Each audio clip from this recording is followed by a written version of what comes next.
आणखी एक महत्त्वाची अपडेट समोर येते। प्रशांत कोरटकरला 17 मार्च पर्यंत आता अटकेपासून पुन्हा एकदा दिलासा मिळालेला आहे। सध्याची महत्त्वाची आणि मोठी बातमी आपण पाहतोय।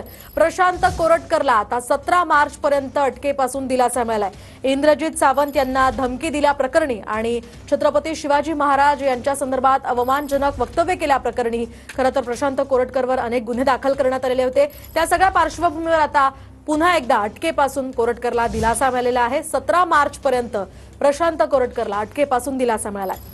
खरं तर त्यांच्या अटकेची मागणी होत होती। काही संघटनांकडून सुद्धा त्या संदर्भातलं पत्र प्रशासनाला सरकारला देण्यात आलेलं होतं। गडकरींना सुद्धा उदयनराजे भोसले यांनी या संदर्भात पत्र दिलं होतं। मात्र या सगळ्या पार्श्वभूमीवर आज या प्रकरणाची सुनावणी होती आणि या सुनावणी दरम्यान प्रशांत कोरटकरला 17 मार्च पर्यंत अटकेपासून दिलासा मिळालाय। 17 मार्चला कोल्हापूर सत्र न्यायालयामध्ये या संदर्भातली सुनावणी होणार आहे। सध्याची ही महत्त्वाची आणि मोठी बातमी आपण सध्या पाहतोय। प्रशांत कोरटकरला 17 मार्च पर्यंत अटकेपासून दिलासा मिळालाय। अधिकची माहिती घेऊयात आमचे प्रतिनिधी भूषण पाटील यांच्याकडून। भूषण, काय सांगाल का अधिकचे अपडेट्स?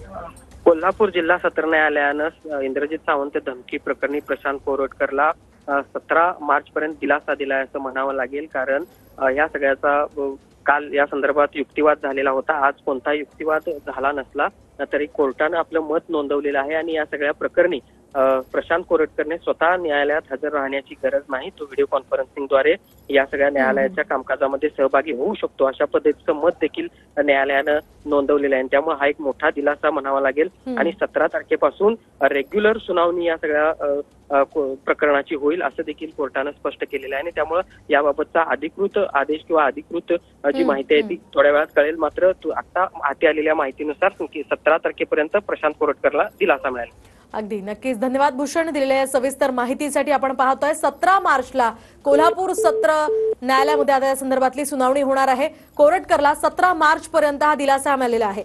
खरं तर त्याच्या अटकेची मागणी होत होती। अनेक वेळा त्याला एवढं अभय का दिलं जातंय, सिक्युरिटी का पुरवली जाते, असे सुद्धा अनेकांनी आरोप केलेले होते। मात्र या सगळ्याच्या पार्श्वभूमीवर सध्याची महत्त्वाची बातमी म्हणजे 17 मार्च पर्यंत कोल्हापूर सत्र न्यायालयाकडून प्रशांत कोरटकरला दिलासा मिळालाय। अटकेपासून हा दिलासा मिळालेला आहे। इंद्रजित सावंतांना फोनवरून धमकी दिल्या प्रकरणी आणि त्याच फोन दरम्यान छत्रपती शिवाजी महाराज आणि छत्रपती संभाजी महाराज यांच्याबद्दल अवमानजनक वक्तव्य केल्या प्रकरणी त्यांच्यावर गुन्हा दाखल झालाय।